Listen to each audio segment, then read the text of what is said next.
Harvard Divinity School. Sophia and Sophiology, From Boehme to Schelling, November 15th, 2021. Good evening and welcome. My name is Hadi Fakhouri and I'm postdoctoral fellow at the Center for the Study of World Religions here at Harvard Divinity School. Welcome to this evening's event, the second in a new series on the divine feminine and its discontents. This series is part of a wider initiative the Center has launched on Transcendence and Transformation, or TNT for short. If you're interested in learning more about the initiative, please visit our website and sign up for our weekly newsletter. Our last event featured Professor Joy Dixon from the University of British Columbia, who gave a talk exploring the genealogy of the concept of the divine feminine in modern esotericism and its intersection with questions of politics, gender, sex, and sexuality. The video of that event is now available on our website. Tonight's lecture looks at a different, if no less fascinating, tradition of discourse on the divine feminine in modern Europe, namely Sophiology. This theosophical and theological tradition foregrounds Sophia as the personified biblical figure of divine wisdom. The modern roots of this current can be traced to the 16th century German mystic Jakob Boehme, famously described by Hegel as the first German philosopher, and who was an important influence on German Romanticism and idealism. On the basis of this German tradition, theological speculation on the figure of Sophia became prominent in 19th and 20th century Russian religious thought, notably in the works of Vladimir Solovyov, Pavel Florensky, and Sergei Bulgakov, among others. These thinkers have had a broad and little-studied influence, not restricted to Christian thought. Notably, the French theologian and scholar of Islamic mysticism, Henry Corbin, interpreted Islamic notions using sophiological categories inherited from these German and Russian antecedents. The Center in the spring will be hosting a conference on Corbin. Tonight's event, which deals with the German sources of this tradition, partly aims to prepare us for this conference. Another event to be held in the spring semester will cover the Russian chapter of Sophiology, as it were. Again, please sign up to our newsletters and stay tuned. Our guest for this evening is Professor Sean McGrath. Sean is a Canadian philosopher of religion who has published widely in the areas of hermeneutical phenomenology, psychoanalysis, German idealism, and ecology. He is professor of philosophy at Memorial University of Newfoundland and adjunct professor of religious studies at McGill University. Sean is an international authority on the thought of the 19th century German philosopher Friedrich Joseph Wilhelm von Schelling, about whom we'll hear more in this event. Sean is the author notably of The Dark Ground of Spirit, Schelling and the Unconscious, published in 2012, one of the most original studies of Schelling to appear in recent times, and which is widely considered to be the best single volume introduction to an exposition of Schelling's mature thought. That book argued that the psychoanalytical concept of the unconscious is rooted in the theosophical tradition of Jakob Boehme, as interpreted by Schelling.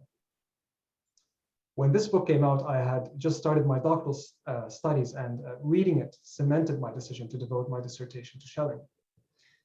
Sean's most recent book, The Philosophical Foundations of the Late Schelling, The Turn to the Positive, published by Edinburgh University Press, is the first in a two-volume work aimed at evaluating Schelling's arguments for a philosophy of revelation and at demonstrating their importance for contemporary religious thought. We are extremely honored and happy that Sean accepted our invitation to address the difficult topic of Sophia and Sophiology in the works of Jakob Boehme and Schelling. We have an hour and a half together this evening. I will soon disappear from the screen and Sean will appear. He will speak for about 50 minutes, and then I will reappear to pose Sean some questions. Hopefully this will lead to a lively discussion. Hello, Sean. Hello, I jumped the gun. I've been appearing on screen for some time, but nevertheless, thank you for the nice invitation and the introduction, Hadi. Great. Sean, you know how excited I am about this, and thank you for being here, and the floor is yours. Thank you so much. Disappear from the screen, and I'll reappear at the end of your talk. Good. And somebody let me know if something goes wrong with the tech, okay? But I assume everything's going to go just fine. So thank you for the invitation, and thank you for those of you who have tuned in. I'm very excited about this topic. It's not exactly an under-researched topic, but it's a topic that has a great variety of research, from the very good to the very bad. So I hope I can put a little bit of the good into the tradition. I'll invite my colleague to start up the slides and share the screen. Proverbs 8, 22, 31. The Lord brought me, Sophia, forth as the first of his works, before his deeds of old. I was formed long ages ago, at the very beginning, when the world came to be. I was there when he set the heavens in place, when he marked out the horizon on the face of the deep. Then I was constantly at his side. I was filled with delight day after day, rejoicing always in his presence, rejoicing in his whole world, and delighting in mankind. The whole of the Sophianic tradition, from the Alexandrian fathers through German Romanticism and idealism to Eastern Orthodoxy, rests on two passages from the Hebrew Bible. This passage from Proverbs 8, from which we get the image of Sophia as the first of God's works, the Creator's female partner, who rejoices in God's presence and delights in the world and in mankind. And the next slide, please. Wisdom 7, particularly verse 26, where we hear that she is a reflection of eternal light, a spotless mirror of the working of God, and an image of his goodness. The first to develop this biblical figure into a metaphysics was Philo of Alexandria, contemporary of St. Paul's, who correlated Sophia with the Shekinah, the presence of God, specifically in the tabernacle, more generally amidst his people, and for Philo in God's creation as such. Philo's work influenced the Sophiology of the Alexandrian church fathers, who noted that in at least two places, Paul described the Christ in Sophianic terms as, quote, the wisdom of God, 1 Corinthians 24, and, quote, the image of the invisible God, the firstborn over all creation, Colossians 1:15. Alexandrian Christology inaugurated a long tradition of thinking of Sophia as a prefiguration of the Christ, with the opposed genders of the two figures remaining curiously unproblematized. This changes with the work of the 17th century Silesian theosophist Jakob Boehme, the shoemaker of Görlitz, who wrote voluminous and cryptic treatises in speculative theology, especially on the question of who God was before God created the world. Boehme was silenced by the Lutheran authorities, but his handwritten manuscripts went viral nonetheless through their transmission via Boehme enthusiasts in the tolerant Dutch Republic, and then via English Protestant mystics, above all Jane Lead and John Portage and the Philadelphians. Boehme's thought returned to Germany, where Boehme's crude but powerful symbols were transformed into speculative metaphysics by 18th century pietists and their followers, the early Romantics and the German idealists. In Boehme's Sophiology, Sophia is a Hebrew foreshadowing of the doctrine of, in Boehme's Sophiology, Sophia is more than a Hebrew foreshadowing of the doctrine of the pre-existent Logos. That was the Alexandrian position. For Boehme, Sophia is a distinct personification of the divine feminine, one who is structurally different from the Christ and necessary to the birth of the Trinity from the undifferentiated infinite, or what Boehme calls the unground, Ungrund. God, like man, is originally androgynous in Boehme's view, for the feminine is not a privation of the masculine, as in traditional Aristotelian anthropology, but an irreducible quality in its own right. The equiprimordial receptive other to masculine agency, and necessary as such for there to be anything at all. For Boehme, Sophia is first of all related only to God, who glories in the order of things before they are yet made, reflected in the mirror of wisdom, like an artist in reverie, following a vision of that which could be, but which is not yet, and which only depends on God's will to come into being. God's delight in Sophia, playing like a child before the throne in Proverbs 8, is read by Boehme as a figurative expression for God's creation of the possibility of things. This is something decidedly other than Aristotle's noesis noesios, the infinite idea that God thinks and thinking God's self, in which, according to Christian Neoplatonic exemplarism, all the forms of things are united and implicit, like fractals in a crystal. What Boehme has in mind is the showing not only of identity, but above all of difference. The ideas concretized and differentiated in a wondrous show of infinite multiplicity, the many things harmonizing and existing together in a mutually complementary diversity. It is Sophia who first shows this vision of possible diversity of beings to God. Sophia, then, is the image or mirror of God in a specific sense. She is the image of the mind of God, the image of the order of a possible multiplicity, which God conceives when God considers the possibility of there being something other than God. But Boehme's Sophia is not limited to the role she plays in the life of God before creation. Once the world is created, Sophia serves as the bond between creation and creator. As the shine of the glory of the divine plurality, she is particularly directed to the one creature who is specially disposed to appreciate the whole show, the human being. Sophia visits those who love God and reveals to them the glory of God shining in the things God has made. Wisdom in the Hebraic tradition, which inspires Boehme's theosophy, is not a human predicate or a virtue, as in Greek philosophy, but a gift from God. That is, something which we lack the means to produce on our own, but which can descend unexpectedly on the pious soul. Hence the theosophical insight or gnosis, which is nothing less than a recovery of our lost Sophianic connection, lost in the fall from our original androgyny. It is neither discursive nor deductive, and it depends more on holiness of life than it does on learning. Sophia reveals to the lovers of God how the many things that come to be and are of God and revelatory of the beauty of the divine. In esoteric Christianity, Hermetic Christianity, Sophia is neither the Christ nor the Spirit, but the fourth, which Maria the prophetess, repeating Pythagorean triadic mysticism, describes as the one that out of the third comes. That's the axiom of Maria.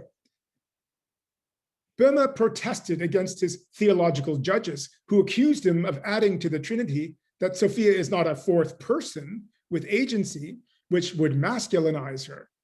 In Boehme's radically non-modalist vision, the three divine principles ground three persons, which he understands to be three divine centers of intellection and agency. Sophia does not possess a mind and will of her own. She is the passive receiver of the light emitted by the three.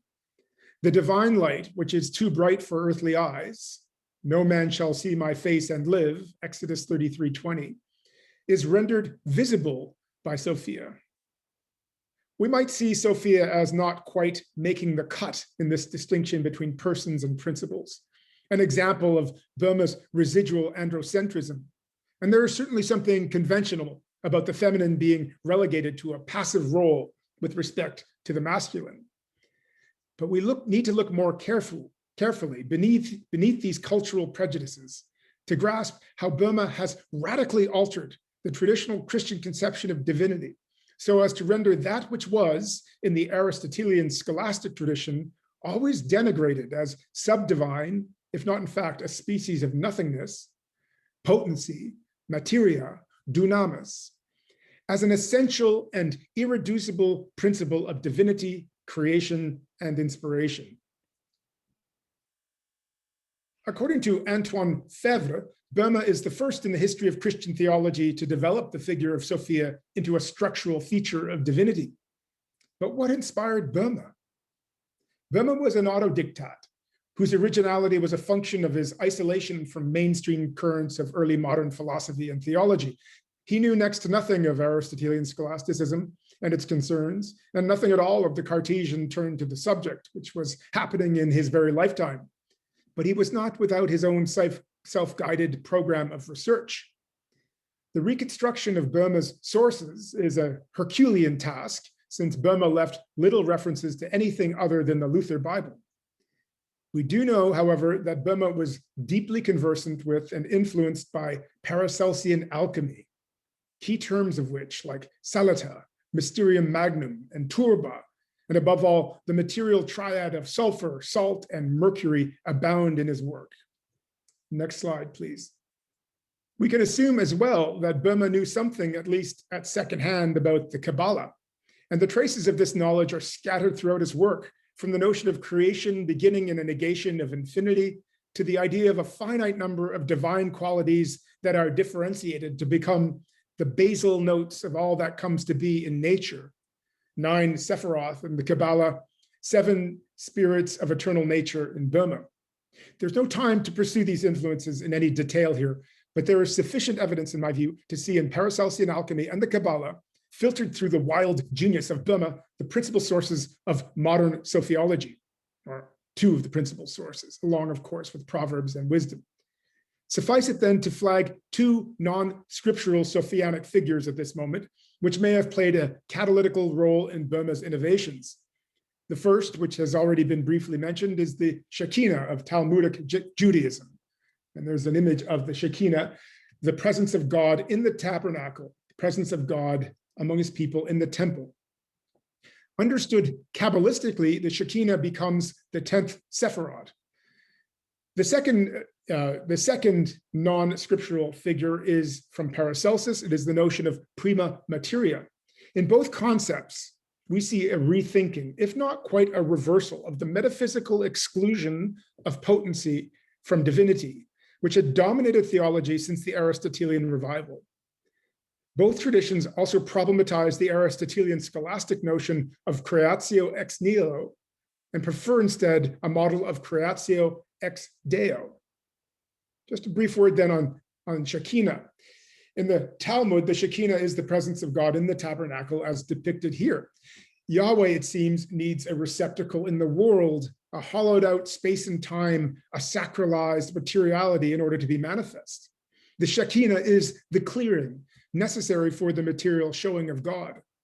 In the Kabbalah, this presence is greatly developed. The Shekinah becomes the 10th and the female Sephiroth, offering a body, a physical space, a determinate time for the persisting presence of God in the world, even perhaps especially in times of exile and alienation.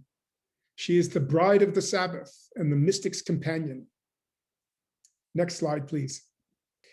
So here's an image from Paracelsus, from actually Robert Flood's 1617 History of the Two Worlds, depicting Flood's appropriation of Paracelsus's notion of prima materia, the original chaos, which is originally found in the Timaeus.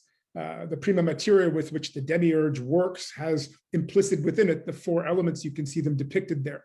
But something happens to this notion in Paracelsian alchemy.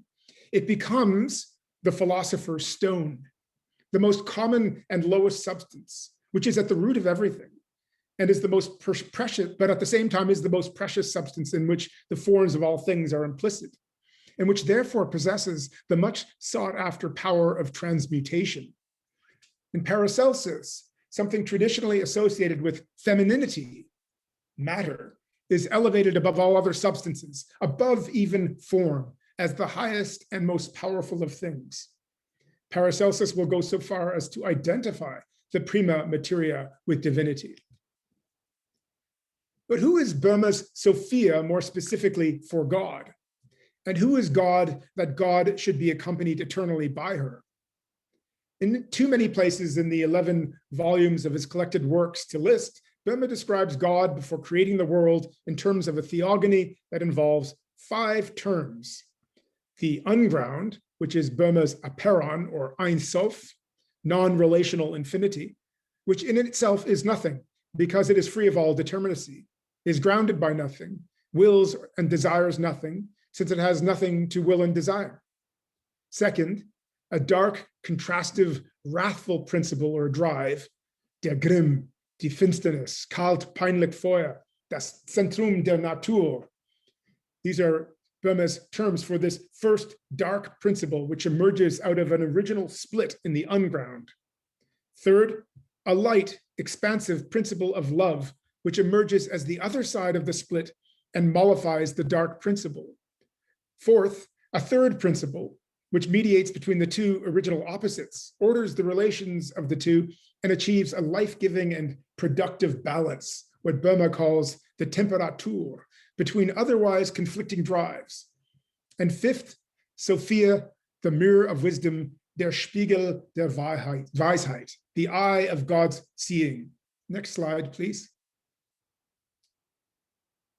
Sophia eternally reflects the ordered relation of the three principles back to God and makes manifest their implicit qualities, the seven forms of eternal nature, and thus unifies in a single image, as in Lacan's mirror stage, the divine, productively dissociative self. So this image is the frontispiece of Boehme's 1621 text von 6 Punkten, which appeared along with many other Ink-session engravings in the 1730 edition of Boehme's works. The engraver is Michael Andrea. And in this image, one can see these five terms organized. So on the outer circle, we see Gott, außer Natur und Kreatur, Ungrund, ewige Freiheit. So this is the unground, the non-relational infinite, which has pushed through the circumference of the circle. In fact, it has disappeared, so there's no image for it at all. It has absented itself. In its place, three principles have emerged. So we have the dark principle on the bottom and the light principle on the top. And the tension between the two causing the crack, the flash of light in the center. Over each of the principles is the name of the divine person whose principle this is. So the dark principle is the principle proper to the Father, V for Vater. The light principle is the principle proper to the Son, with the S, and the mediating principle is the principle proper to the Holy Spirit, Heiliger Geist, the crack there. And then you see the sun and the moon on either side to show this original polarity of masculine, feminine, archetypal masculine, feminine. These two triangles, by the way, when they come together, they form the pentagram. But most importantly, for our purposes encircling the three, are two sets of eyes looking at each other, and inside is written Spiegel der Weisheit. This is the depiction, the artist's depiction of Sophia. So even in the imagery, you can see that she is not one of the persons, but she is one of the principles in a certain way. The relation of these five terms to one another can only be recounted in a narrative, an event, which Boehme insists repeatedly does not happen in time. Out of the unconscious and indifferent unground, a drive towards self-manifestation arises, a drive which precipitates a splitting of the infinite into two opposing drives of darkness and light. For a thing can only be manifest where there is darkness against which it is profiled. This event may or may not be directly patterned off the Tzimtzum, or contraction that initiates creation in the Lurianic Kabbalah, but its effect is the same. The unground withdraws and negates itself so that something else might be. It negates itself by giving rise to polar drives, conflicting desires, and self-division. These polar drives produce movement and ultimately manifestation, or in Boehme's preferred term, Beschaulichkeit. And out of this manifestation, life. If infinity, Boehme's idea is, if infinity did not absent itself, nothing could come to be. The two principles become the driving forces that, when tinctured by each other, cease to be antagonistic, but rather constellate the Father and the Son of the Christian Trinity. The mollifying influence of the Son on the Father and the self-giving of the Father to the Son allows for the emergence of the third person out of the third mediating drive, the function of which is not only to mediate between the two divine persons, but to share and communicate the event of love achieved between the Father and the Son.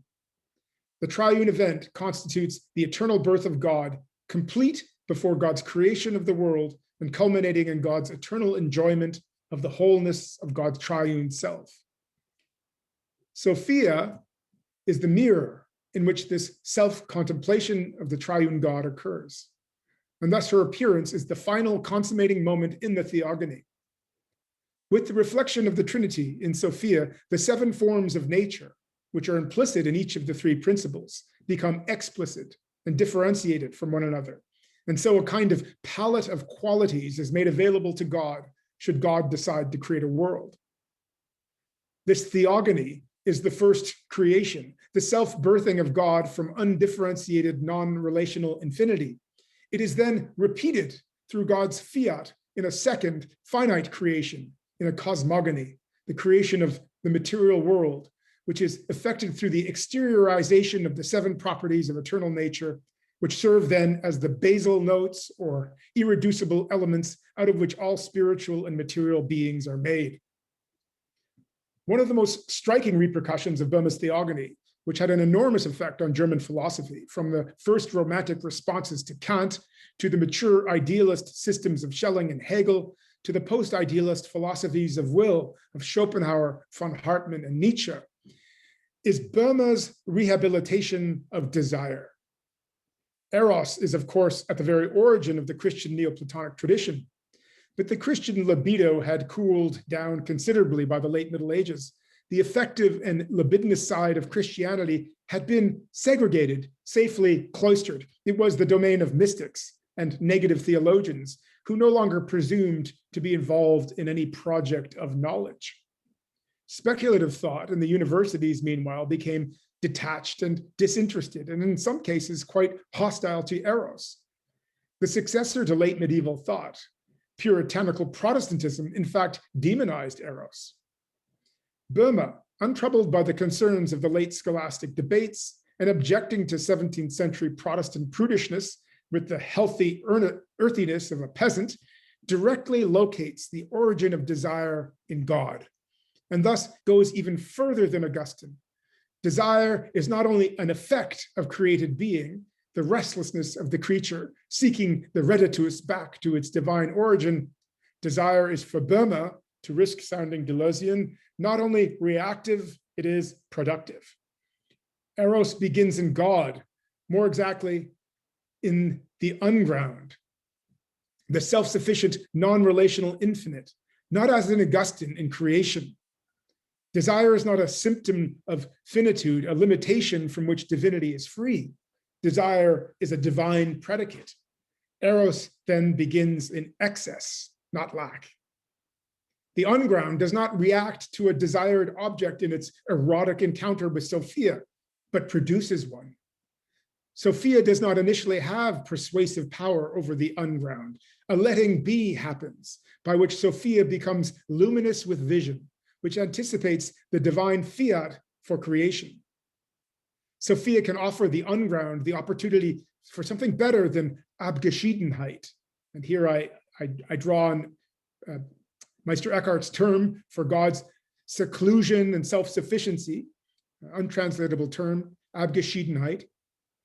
Sophia offers the unground something better than Abgeschiedenheit, something better than the immovable serenity of infinity, only because the unground allows the drive for manifestation to awaken it from the slumber of eternity. Most importantly, the arousal of drive in the otherwise impassible unground, which ensues from the Sophianic encounter, is, according to Boehme, not a diminishment of divinity, but the very origin of the living God. The unground that wills nothing is less than God. Life, Boehme is saying in so many words, with all of its contradictions and risks, is better than an eternal stillness in which nothing can occur. Nothing can suffer in the undifferentiated infinite, but nothing can grow there either. Sophia then gives God something to desire, and thus introduces desire as such into being, with all of its consequences: movement, suffering, struggle, and growth. And in the interest of building on this notion of all life is suffering, I shall now subject you to a special kind of suffering. We shall read a passage of Jacob Boehme, whom Cyril O'Regan called, quite simply, the most difficult read in the history of Western thought. This passage is from Boehme's, it's one of Boehme's many descriptions of Sophia. It's taken from his 1619 book, The Three Principles of the Divine Essence. Now see the lily, Sophia, thou noble mind, full of anguish and afflictions of this world. Now the virgin is present before God and inclines herself to the spirit from which the virtue proceeds, out of which she, the chaste virgin, is. This is now God's companion to the honor and joy of God. The same appears or discovers herself in the eternal wonders of God. In the discovery, she becomes longing after the wonders in the eternal wisdom, which yet is herself. And thus she longs in herself, and her longing is the eternal essences, which attract the holy virtue to her, and the fiat creates them, so that they stand in a substance. And she is a virgin, and never generates anything, neither takes anything into her. Her inclination stands in the Holy Ghost, who goes forth from God and attracts nothing to him, but moves before God and is the blossom of the growth. And in this discovering, there go forth out of the eternal element colors, arts, and virtues, and the sprouts of the lily of God, at which the deity continually rejoices itself in the virgin of the wisdom. And that joy goes forth out of the eternal essences and is called paradise, in regard of the sharpness of the generating of the pleasant fruit of the lily infinitely. Where then the essences of the lily spring up in wonders in many thousands without number, of which you have a similitude in the earth. It should be evident that for Boehme, feminine passivity and receptivity is as divine as masculine activity and agency. And second, the qualities of the sensible order, in this passage, the eternal elements, colors, arts, and virtues, these qualities traditionally associated with matter, finitude, becoming, limitation, and imperfection are sourced to God. From this passage, we see that Sophia appears to be needed from the beginning as a kind of spouse of the unground. Herein lies a metaphysical problem, which Schelling will tackle head on. An infinity that needs another to mediate its experience of itself. Even a divine other is not infinite, according to the tradition. If God does not begin perfect and infinite, as Jacobi argued in the 1811 polemic von den göttlichen Dingen und ihre Offenbarung, God will not finish perfect and infinite, but be reduced to a finite thing that comes to be in time in reaction to forces outside of it. Before we look at Schelling's solution to this problem, it is crucial to see the force of the Jacobian argument. It is the argument of the whole ontotheological tradition, which rises up in protest against all monotheistic theogonies or evolutionary monotheisms from the Corpus Hermeticum to Berdyaev, and declares that God is perfect, impassible, in need of nothing, desiring nothing, or else God does not exist. We can go to the next slide. This is a painting by Nicholas Roerich called The Mother of the World, a 1937 painting. I'm going to keep it up there for the moment. I don't have time to speak of Sophia and the soul of the world, or the world soul, or the spirit of the world, but suffice it to say that that connection exists. Boehme's theogony is impelled by an implicit speculative logic, which the German idealists will make explicit. Bader and Hegel, to be sure, but above all, Schelling. It is a Teutonic logic, not beholden to Greek ontotheology or Latin Aristotelian scholasticism, and with largely unexamined roots in Hebraic voluntarism. Boehme insists, as no scholastic thinker would, that materia, dunamis, potentia must be sourced to God, since nothing that is has any other source. He instinctively rejects any account of nature, such as the traditional Neoplatonic emanationism, which would render nature a mere shadow of eternity. This is why the custom of calling Boehme a Gnostic, which is as old as the accusations against him by his Lutheran pastor, Gregorius Richter, and as recent as Cyril O'Regan's book, Gnostic Apocalypse, is so misplaced. No thinker in the tradition is more affirmative of materiality than Boehme. He believes what he reads in Genesis, that God created the heavens and the earth and saw that it was good. He believes that the Logos became flesh on this earth in a real body and dwelt among us. A world created by God and declared good and become the site of incarnation is not a shadow world. Boehme insists that the unground is first. There is no idea or potency behind it which could inspire it. But if the infinite has nothing that preceded it, no a priori, then possibility can only lie in front of it. And so we get this image of the unground being faced by Sophia, the personification of potency. The idea here, which Schelling elaborates in metaphysical terms, is that finite willing, not God's willing, but our willing, like any finite change of state, is always preceded by potency. What one wills in an act of finite willing, of finite creation or production of the new, is first of all a possibility. Possibility, therefore, precedes actuality in the order of nature. The finite will reaches back into the infinite store of unactualized possibilities in any common act of willing. These possibilities are typically understood to be ideas in the mind of God, since nothing can be willed that God could not in some way anticipate, or better, which God does not in some way make possible. But we are speaking of the first act of will, the act of the infinite willing the finite, which Boehme understands as the infinite willing to be God, creator, providential ruler of a universe that is other than him. In such a case, a reference back to a pre-existent possibility is not an option. The possible that the infinite wills cannot be antecedent in Schelling's language. It must be consequent.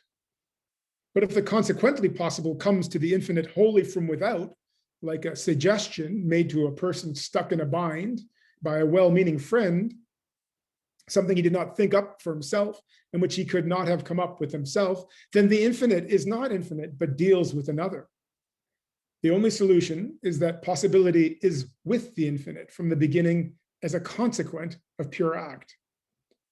The Neoplatonic notion of God as actus purus, act without potency, and the corollary, potency as a privation of actuality, determined mainstream Christian, Jewish, and Muslim theology until the Reformation, and it still plays a normative role in Roman Catholic and Eastern Orthodox thought. It has the advantage of preventing any dilution of the difference between creator and creature, any immanentist or pantheist version of the uno vocatio entis, and so protecting the being of God from any association with time. It has the disadvantage, however, that as a result of God's unalloyed actuality, God's untouchable eternity, creation is nothing for God, adds nothing to God's life. Indeed, on the basis of the Neoplatonic metaphysics of act, Eckhart will argue that creatures are a pure nothing. God alone is. Creation is so devoid of reality on this line that God is not even related to it. God does not need it, certainly, and can only be said to love it and to suffer for it metaphorically, as the fathers concluded in the 3rd century Patripassionist controversy. If, on the other hand, creation is something for God, and God genuinely loves it and genuinely suffers for it, then God must be conceived as more than pure act. To the further question, what does the world do for God? Boehme answers, it renders God visible, beschaulich, in a bodily way, makes God corporeally manifest, and thus further satisfies the infinite's drive towards self-communication. Oettinger, the 18th century speculative pietist, refines Boehme's answer and says, nature makes God leiblich. Leiblichkeit ist das Ende der Werke Gottes. Leiblichkeit, which we could perhaps translate as embodiment, is the goal of the work of God. But we must be clear on one point. For Hegel and the Middle Schelling, we're not so clear on it. God, in the Boehmian tradition, does not need creation to be God. To say so is to elevate the human into a place that is reserved for the divine, but it is also to sideline Sophia entirely, to kick her out of heaven, so to speak. God already has his self-manifestation in eternity.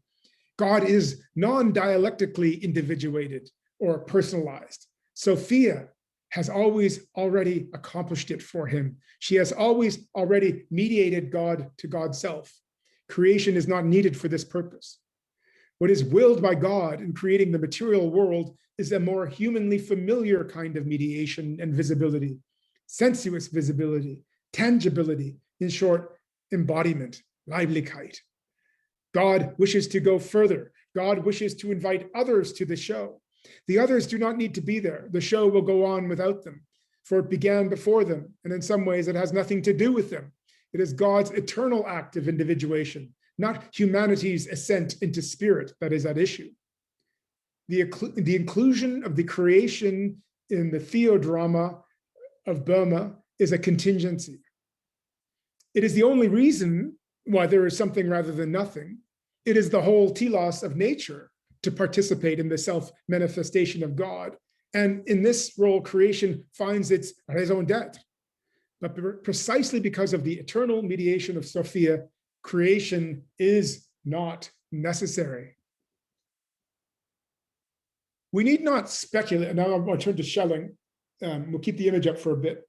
We need not speculate that the biblical figure of Sophia was important to the later Schelling.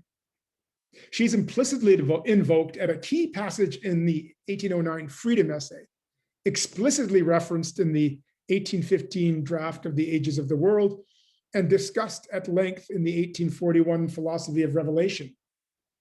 In all of these references, the influence of Boehme is evident, for in all of these passages, Schelling insists that the Hebrew symbol of the divine feminine, Sophia, bespeaks a crucial metaphysical principle, one that is necessary if we are to move beyond the static transcendence of the actus purus of the ontotheological tradition to a philosophy of the living God, more precisely to a philosophy of a God whose proper name is life, with all of the connotations this term brings, a God who is spontaneous, free, driven, willing, desiring, suffering, and above all, capable of self-developing. Through a careful exegesis of several pages of the recently translated Paulus edition of Schelling's 1841 Berlin Lectures on the Philosophy of Revelation, I intend to show that in his speculative transformation of the biblical symbol of Sophia into a metaphysical principle, Schelling follows Boehme every step of the way. But already in 1809, in Schelling's relatively early Freedom Essay, we read of how the dark ground of spirit churns with the possibility of existence, feels the possibility of God, and with God, the possibility of love. The dark ground yearns blindly for that which it does not and cannot know. A reflection arises in the ground of all that could be, should the ground move out from itself and decide for existence. An image of God, which by reflecting God back to the ground actualizes God. Next slide, please. This is a passage from Schelling's Philosophical Investigations into the Essence of Human Freedom, 1809. Thus, we must imagine the original yearning, not God, but the ground of God, as it directs itself to the understanding, though still not recognizing it, just as we, in our yearning, seek unknown and nameless good, and as it moves, divining itself, like a wave-wound whirling sea, akin to Plato's matter, following dark, uncertain law, incapable of constructing for itself anything enduring.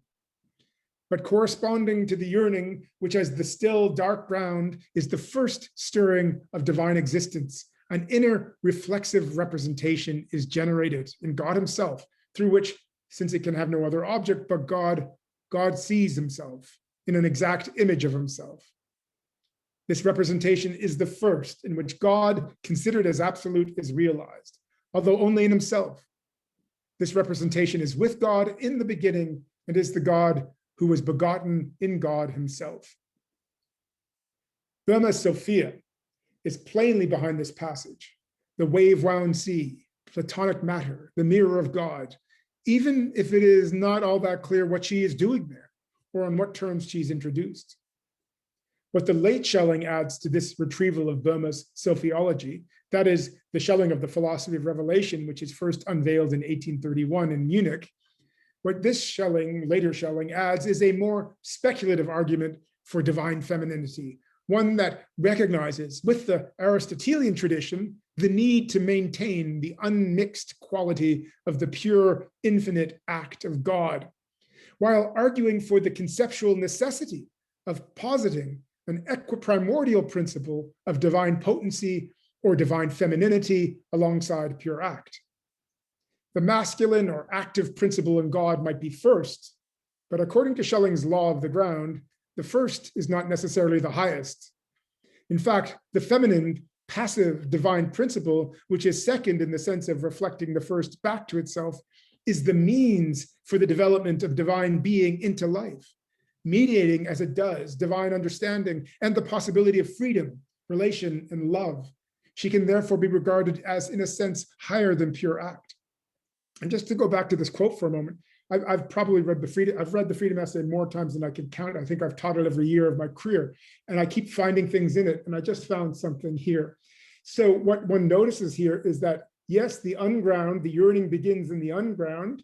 It has the initiative, so to speak, but it cannot hold it together. The thing is, the unground is incapable of constructing for itself anything enduring. It's blind until this yearning finds its home in Sophia, in the substance of Sophia, as Boehme calls it. It is fleeting and evanescent and something that could produce no knowledge. So there is that theme of Platonic matter playing a co-determinative role in the production of the form-matter synthesis. The thing to be done with Boehme, according to the late Schelling, not this Schelling of 1809, but the Schelling of 1841, the Schelling who's no longer interested in writing theosophy, which he was quite interested in doing in 1809. The thing to be done with Boehme and theosophy is to give reasons, exoteric, speculative, philosophical reasons for things that Boehme somewhat wildly asserts. Versatile in Aristotelian scholastic ontology, Schelling makes clear, as Boehme cannot, that the principle of the primacy of act over potency is not violated by Boehme's Sophiology and should not be violated by any philosophy of God. Pure act remains and must remain first, or in Schelling's preferred terms, unprethinkable. Otherwise, nothing would ever come to be. But to be first for Schelling does not mean to be complete or finished. Moreover, what is first is spontaneous, precisely because it's first. And that means free, in the Kantian sense of self-authoring and autonomous.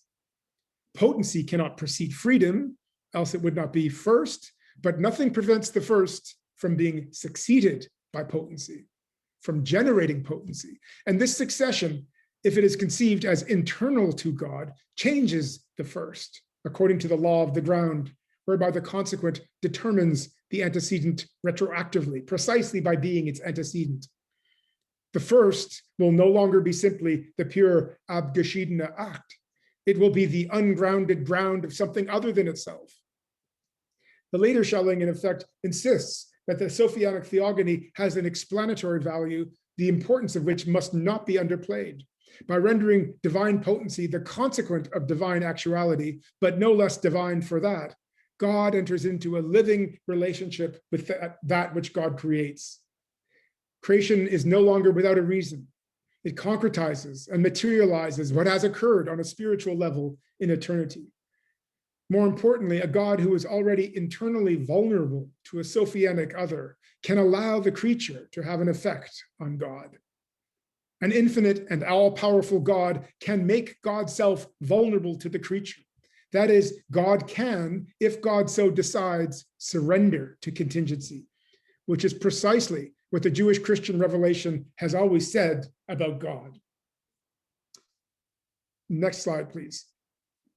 In this following passage, taken from Schelling's 1841 lectures on the philosophy of revelation, neither Scripture nor Boehme are directly referenced. They are later in the text. But what's happening in this dense and decisive passage in particular is nothing less than a metaphysical reconstruction and rehabilitation of Boehme's Sophiology. The more decisively the essence of God is posited here as being, actus purus, the less it seems probable, the less it seems possible to proceed from there. The actus purus cannot begin anything, It is rigid and unmovable. Without potency, there is no moving forward, and yet we must try to get past it. Unprethinkable being is the real first. Once there was nothing except pure existence, das rein Seiende. But since other things exist beside it, there must be a way to go beyond it. We've only rejected the antecedent potency. Pure existence cannot be in potency antecedently, i.e., before it is.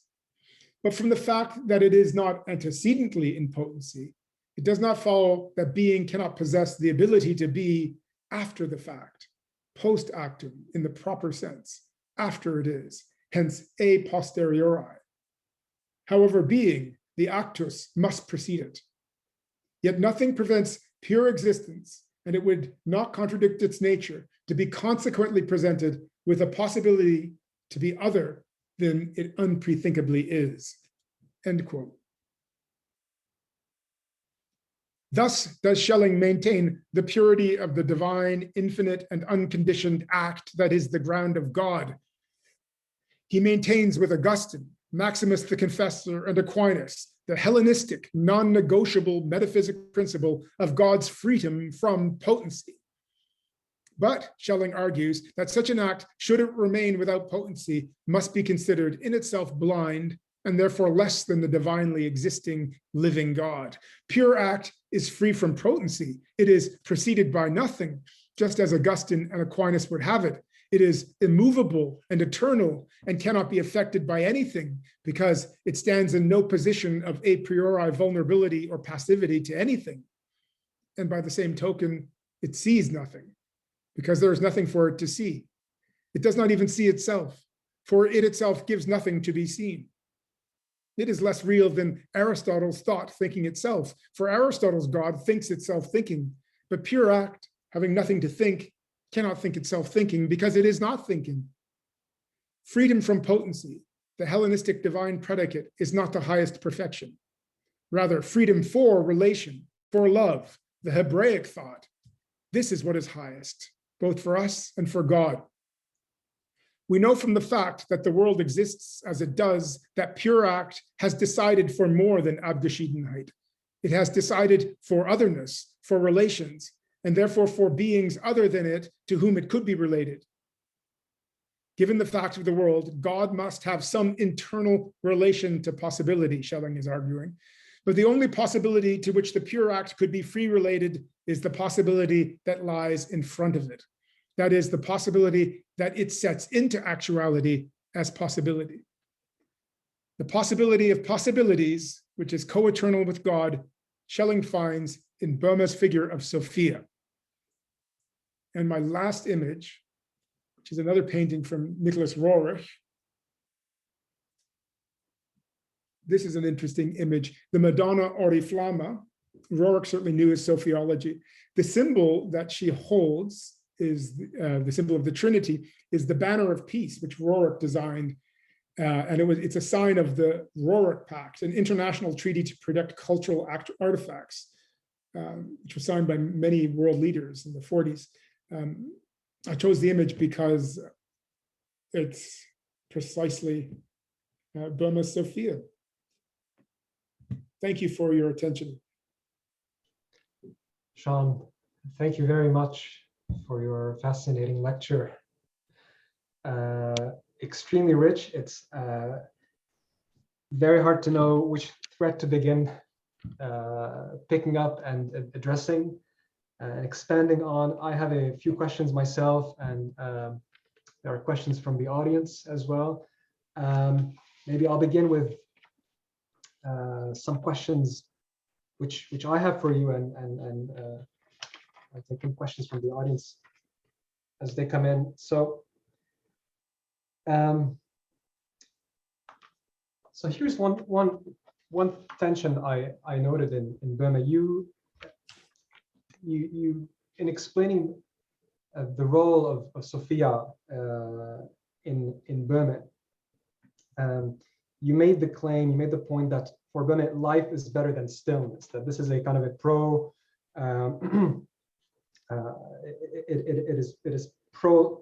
it is that Boehme's worldview is pro-life, life-affirming, and you did note also the way in which it foreshadows, although perhaps not directly, philosophies of will and Schopenhauer and Nietzsche. But then you read this passage from Boehme where Sophia is presented as a virgin that never generates anything. So the virginity of Sophia is affirmed and maintained. And Boehme's followers, Gibbons talks about that in his book, were also kind of to live by this idea of chastity and to model their own behavior according to that of kind of the Sophianic ideal. How do you address that, or do you see a contradiction there, or do you see a tension there between those two things in Boehme, who on the one hand wants to affirm life and who claims that life is better than stillness, and yet claims that Sophia is a barren virgin, in this sense, a virgin that never generates anything, as he puts it? Great question. Yeah, great question. So yeah, one can see, you can hear, well, isn't this so conventional? The virgin, femininity is allowed in so long as it's a virgin. And actually much contemporary sociology on the internet is not particularly interested in this virginal Sophia. So you get the slutty Sophia images. Sorry to say it, but I mean, I don't know how else to describe them, but a lusty kind of sexual Sophia who's God's spouse, almost in a kind of Hindu fashion, right? Yeah, so that is definitely not Boehme's Sophia. So is there a tension there? There's certainly a tension between, let's say, a purely materialist vitalism and the vitalism that Boehme is promoting. Because of course, life doesn't stop with the material order, but it continues into the spiritual, because the spiritual is in fact the archetype of life, right? So it's not that God is material in heaven for Boehme at all. He creates a material order in order to duplicate the dynamics of his being. So the life of God is the archetype of life, and it is a purely material life. Now, that's the first point, I guess, is that there's a sense to immaterial life in Boehme, such that we could speak of certain kinds of fertility, which are not actually sexual. And actually, this thought is deeply, deeply germane to Boehme's thought. I didn't have a chance to go into his notion of the fall before the fall, but his idea, as you know, is that Adam Kadmon was created complete with an internal feminine, with Sophia. She was his first wife, as he says so quaintly. But then God presented the animals, and Adam looked upon the animals, and he, in fact, envied them because they were physically sexuated. And only at that point did God create Eve for Adam. So this was the fall before the fall, because with this descent into a sexual generation, it's not that sex is evil, it's rather that Adam has forsaken his original calling, which is to be spiritually generative as God himself is. So the virginity of Sophia is to be seen along these lines, that somehow this physical purity is not dead, but is actually the condition for spiritual vitality, something like that. Yes. It's a different form of peasant earthiness, as you put it. We have to make that. Yes. Yeah, it's a different form of peasant earthiness. That's right. Yeah, yeah.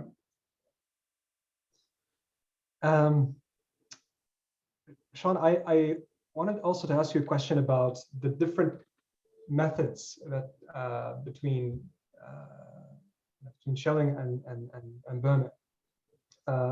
Boehme, you did say at the beginning, theosophy it's not discursive, it's not rational, it's not acquired, but it's inspired. It is akin, perhaps, in this sense, to revelation, intuition. It's a direct insight and a gnosis that allows us to see into the mind of God and understand how everything is in creation is expressive of God's divinity. And in Schelling, you said that Schelling was trying to put to find, reasons or behind Jacob Boehme's claims or mystical stumblings, if you want to put them this way. What did Schelling? How did Schelling address and respond to Boehme's, if you want, like method, or what was his response to Boehme, and how does Schelling's own method distinguish itself more specifically? Could you say a little bit more about that? What differentiates the two in this respect? It's a great question. So yes, you're quite right that theosophy is infused knowledge, and that's why it's different than ineffable mysticism, which is why technically we shouldn't call Boehme a mystic, because at least not in the sense, in the Catholic sense, negative theological sense, where mysticism is a kind of an infused experience, not an infused knowledge, but an experience of intimacy or union with divinity that is actually speechless, and certainly doesn't add to the tradition. But here in theosophy, you have an infusion of knowledge. So there's something to be said. So it begins esoterically, in as much as we are not all intimate with Sophia, as we once might have been in paradise, but some are. And so the gift comes, but then the gift then is rendered exoteric in as much as Boehme is driven to explain his doctrine, and it's not incomprehensible, or at least he doesn't think it is. Maybe it is. So now, what does Schelling think about theosophy? Well, interestingly, when Schelling was most deeply involved in theosophy between 1809 and 1815, he said nothing about the method, as far as I can recall. You tell me if I made a mistake. I don't think there are theosophical reflections. There might be a remark in one of the drafts of the Ages. In any case, the critical remarks about theosophy come later with the philosophy of revelation.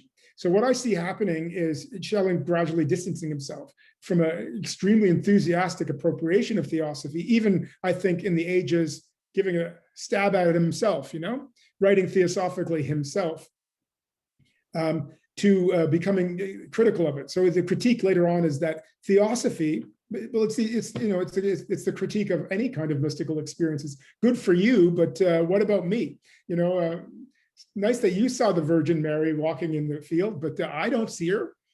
So the esoteric quality of theosophy and its lack of reasons is a problem. It's not that Schelling believes it's impossible that Boehme received infused knowledge. It's just that he thinks that such knowledge, if it remains on the level of the theosophical, is of no philosophical value.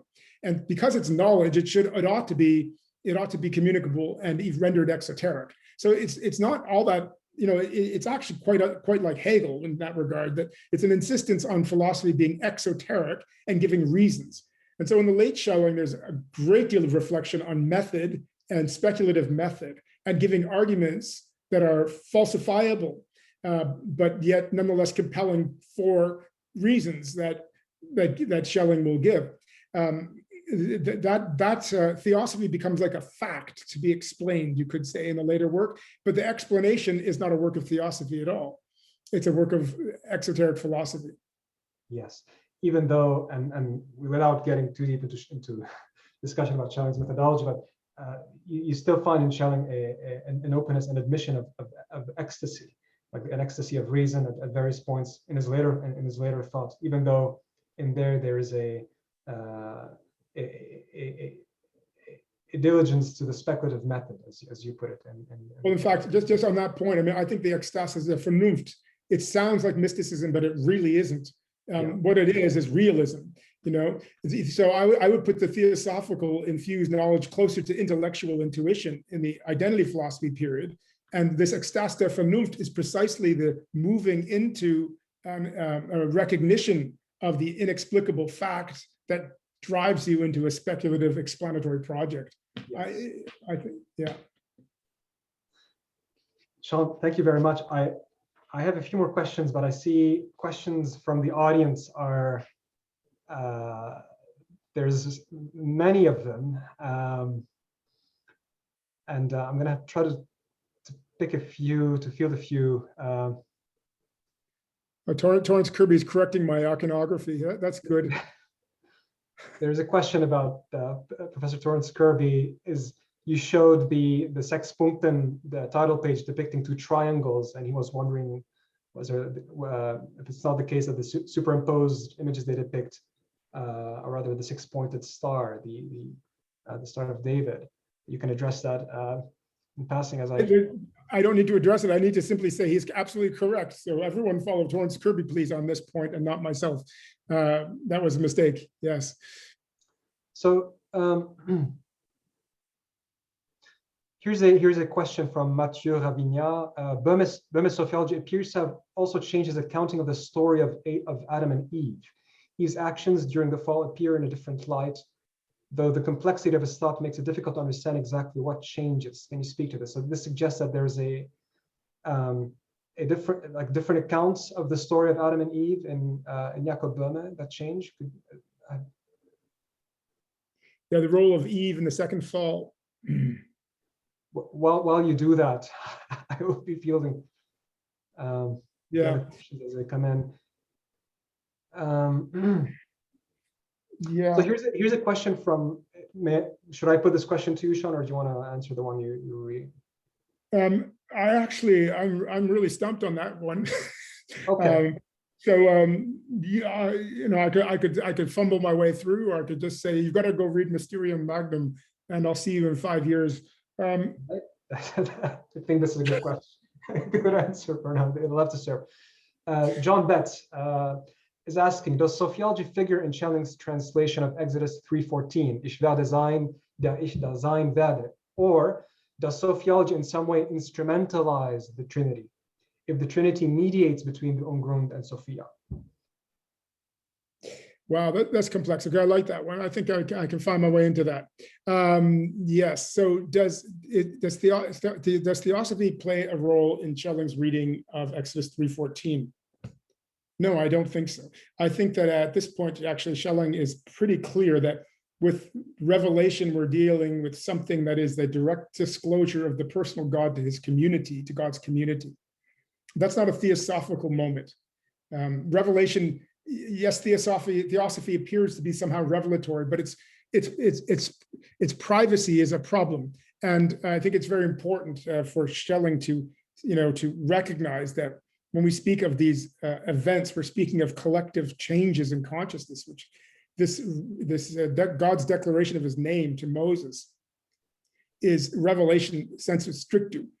And in that revelation, God gives his name as I am who I am, or if you follow the Hebrew tenses of the verb as Schelling does, I will be who I will be, which Schelling finds to be precisely the point that God is a developing God, and he's pointing towards God's own future, the things that will happen, not only in the Christ event, but at the end of time. So that's not a theosophical point, it's a point of revelation. Now, with regard to the instrumentalization of Sophia instrumentalizing the Trinity, I'm trying to get my head into that now. What does that mean? Instrumentalize the Trinity. The Trinity mediates between the Ungrund and Sophia. No, it's not the Trinity that mediates between the Ungrund and Sophia, so to speak, as well, let's think about this now. I mean, the Trinity doesn't really come together fully for itself until it's reflected back to it by Sophia. The point here is that the principles are not persons, right? So you have these three principles are at work in the Ungrund, and they become fully, you could say, personalized, or in an initial stage of personalization when they're reflected back to it in Sophia. Does she instrumentalize the Trinity? I wish John were here. I'd ask him what he means by that. I suppose he is there. John, you can post a follow-up if you wanted a clarification to that question. Meanwhile, we can, here's an interesting question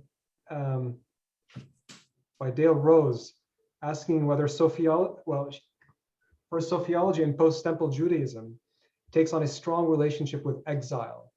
Does this play into Boehme's thought, exile and Sophiology?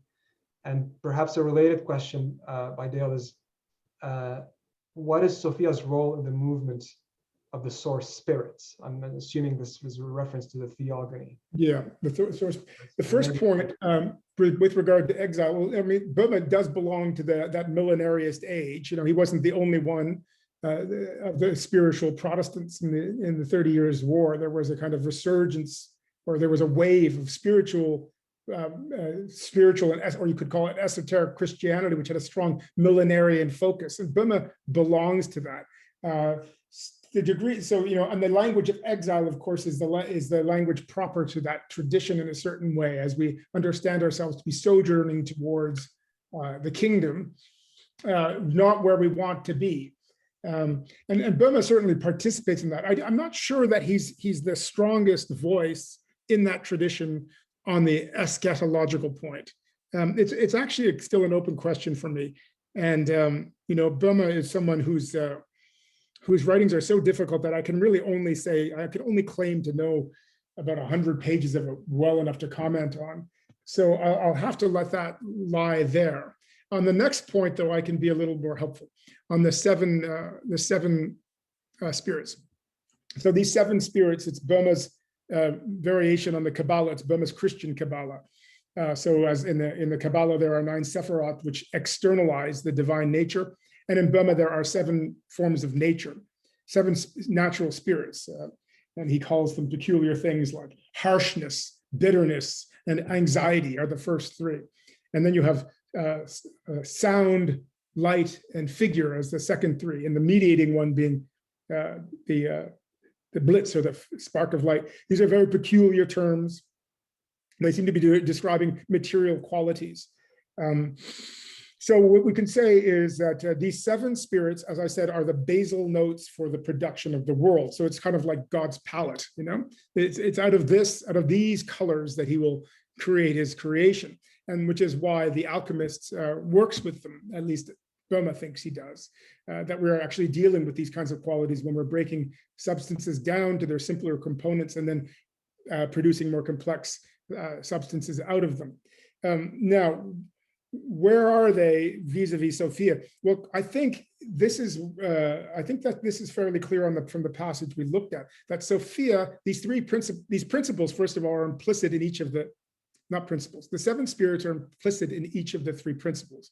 So the first principle, the dark principle, has its dark spirits, harshness, bitterness, and anxiety. And this is a trinity, of course, and each of the trinities repeats the structure of the trinity.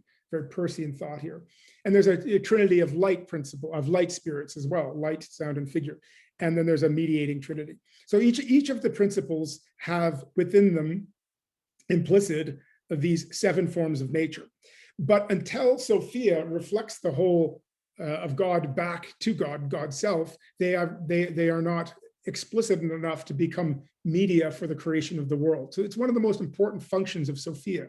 Whenever he refers to her, he speaks about God seeing all the colors in her, and all of the elements and the virtues. So she is not unlike Platonic Cora. She is the site for manifestation of structure. But here the structures are the qualities that will become materialized in the creation. Now, what are they prior to that? One interesting commentary that I read said that they are actually activities of the 3 persons, because the harshness is Boehme's descriptive word for that element in a substance which contracts and holds itself within, resists in a certain way. And this contractive kind of what we could call in another configuration egoism or selfism is properly an attribute of the Father, of the dark principle. That's why the Father can be wrathful. When it's time to punish the evildoers, it's not the Son that's deployed, it's the Father, because his wrath, he's got the dark power within him that can be deployed to a just end. So these seven forms of nature could be understood as 7 characteristic ways in which the 3 persons express themselves, and they do not become fully differentiated until Sophia holds up the mirror, which is, I think, her primary function. In in the introduction to philosophy, his 1830 lectures, he explicitly identifies Sophia with human consciousness, actually Schelling. Now, this is something which made me think of what you were saying about Jakob Boehme, and that Sophia comes at the end of the theogonic process, and that process has an autonomy and an independence that creation is creation and cosmogony is a contingency, as you put it in the case of Boehme. This also raised another question in my mind, because I was thinking of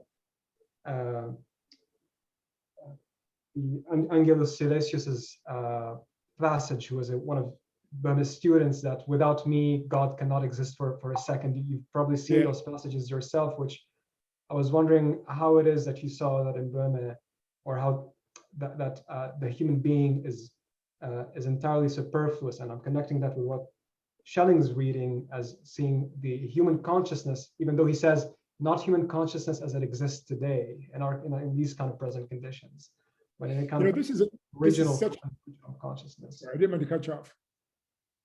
I didn't mean to cut you off, Hadi. Please No, finish. absolutely, yeah, please. Well, it's just such a hot point, because the idealist thesis is that God needs man in order to be God, right? And Angelus Silesius offers it to the German idealists, and he picks it up from Meister Eckhart, and Boehme seems to be involved in this. And therefore we all go, oh no, look at this nonsense. God now finitized, dependent upon his creation. Only it's not what Boehme said.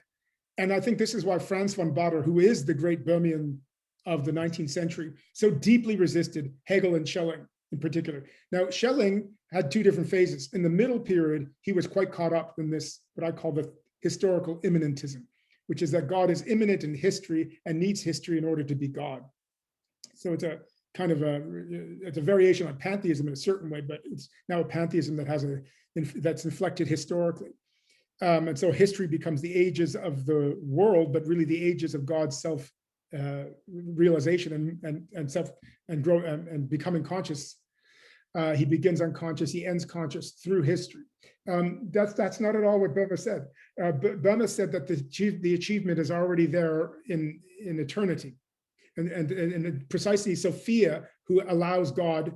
So in a certain way, Boehme kind of anticipates the logic of the thing, that a God who is not mediated to God's self by some other is missing something like consciousness or life.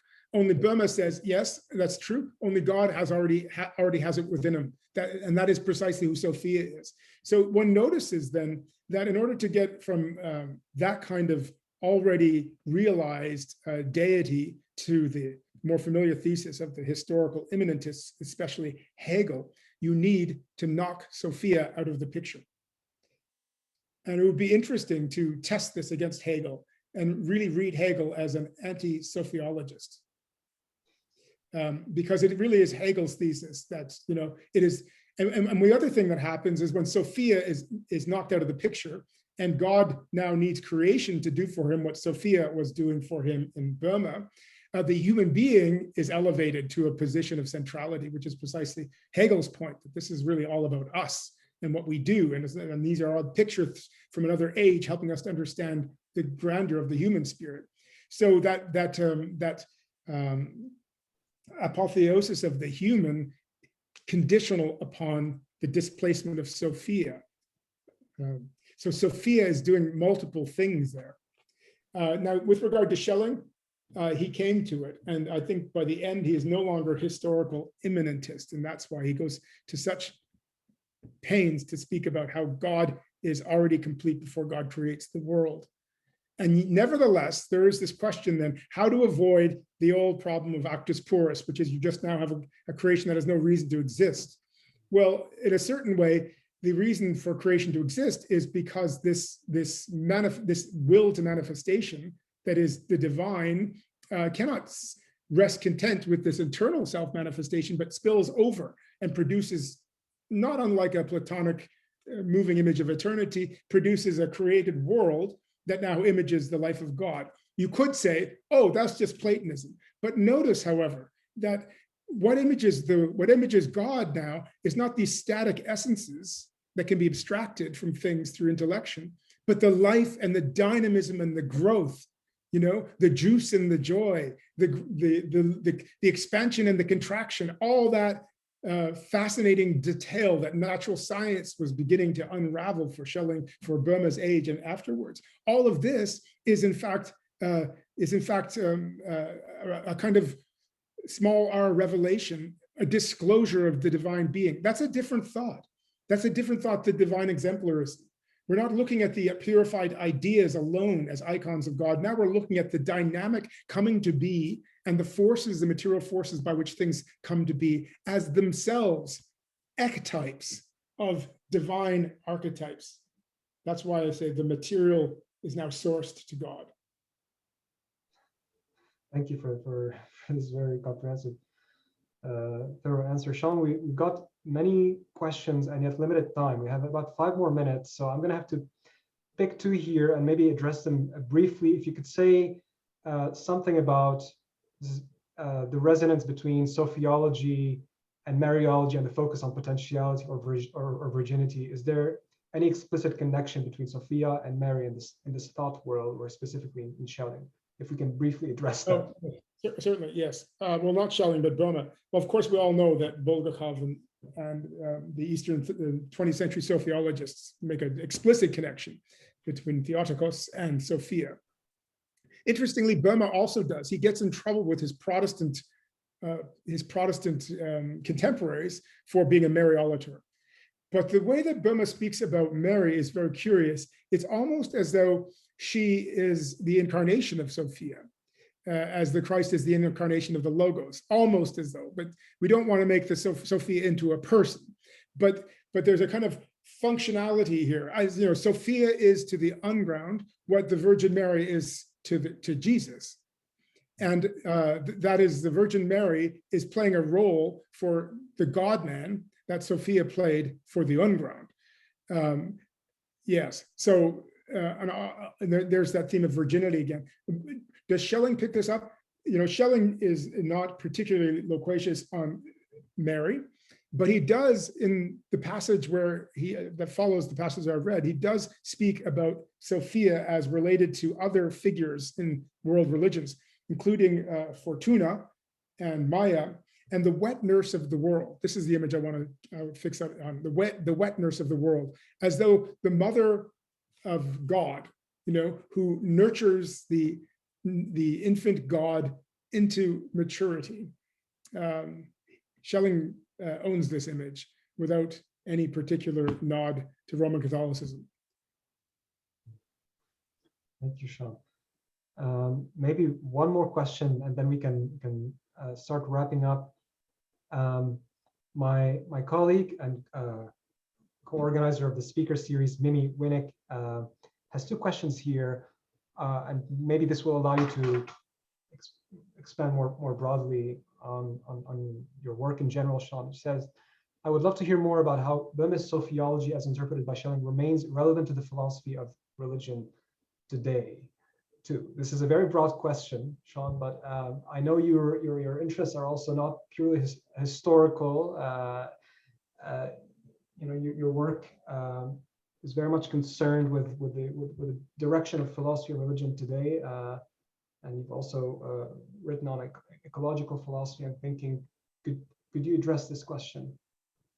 Yes, certainly. Thank you for the question. It's a wonderful question, and I did promise to say something about relevance in the title, and haven't said much, have I?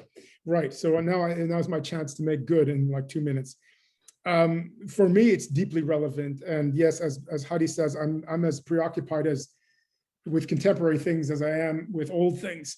So I would point to 3 areas of relevance, 3 places where we need a sophiological or Sophianic, I like that word better, a Sophianic intervention.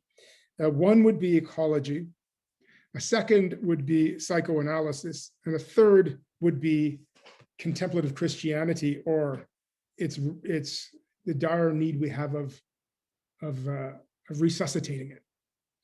So with ecology, I think the point is pretty clear.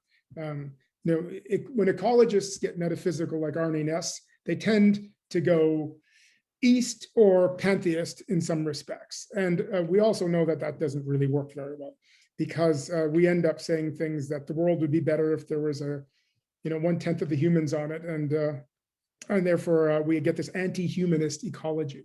And I think that the sociological tradition, not just Boehme but others, is offering a way of thinking a naturalism which is not at the expense of humanism, and a humanism which is not at the expense of naturalism. And I don't have much time to say more about that, but I did write a book on it. So that the human being as microcosm and as mediator of these spiritual dynamics is precisely the one who not only needs to shepherd God's creation, but gather it all up within himself, within his or herself, and make it lively again. I think from a sociological perspective, ecological devastation is indeed sinful. With regard to psychoanalysis, this is clearly some kind of doctrine of the unconscious. And I think that there is obvious resonance here with certain schools. There is, first of all, something of the divine unconscious at work in this theogony. God, whatever else God might be, has something unconscious about himself, herself, God's self, which is why God can develop. How are we to think of this unconscious? Well, certainly not in a repressive and reactive way, as Freud and Lacan would have it, but as prospective and archetypal. And so, yes, it's time to say that terrible name, C.G. Jung, who seems to be making a comeback. Now, Jung was deeply interested in all this stuff, and the Jungians are deeply interested in all this stuff. And frankly, they're not making good work of it. For whatever reason, because of certain prejudices that they have against Christianity, because of certain things Jung said that were not particularly intelligent or learned about Christianity, there's a kind of haphazard appropriation. And Sophiology gets kind of tossed together with Gnosticism and a whole pile of other things. And you end up with this jumbled mess. I think that Sophiology is an ideal way for a Christian theologian to recover what's best about the notion of the archetypal unconscious. And then thirdly, contemplative Christianity. Yes, I believe that Christianity is always losing its contemplative essence.